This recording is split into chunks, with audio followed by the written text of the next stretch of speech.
Sumainyo ang Panginoon.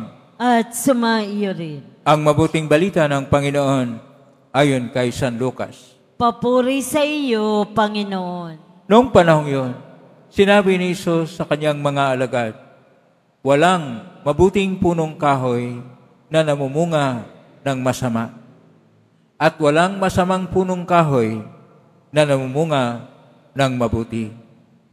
Nakikilala ang bawat punong kahoy sa pamamagitan ng kanyang bunga, sapagkat hindi nakapipitas ng igos sa puno ng aroma at di rin nakapipitas ng ubas sa puno ng dawag. Ang mabuting tao ay nakapagdudulot ng mabuti sapagkat tigib ng kabutihan ang kanyang puso. Ang masamang tao ay nakapagdudulot ng masama sapagkat puno ng kasamaan ang kanyang puso. Sapagkat kung ano ang bukang bibig ay siyang laman ng dibdib.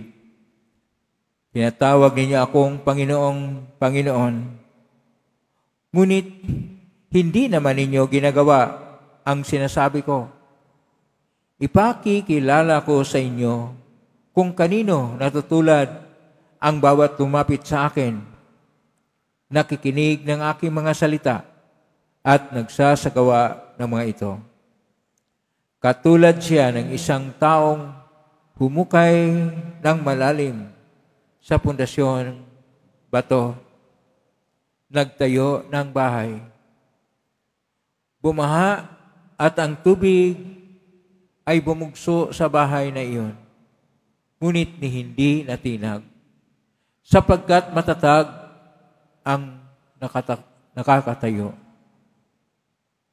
Ngunit ang nakikinig ng aking mga salita at hindi nagsasagawa nito ay katulad ng isang taong nagtayo ng bahay na walang pundasyon. Bumaha, nadaanan ng tubig ang bahay na iyon at pagdakay bumagsak, lubusang nawasak ang bahay na iyon. Ang mabuting balita ng Panginoon. Pinupuri ka namin, Panginoong Hesukristo.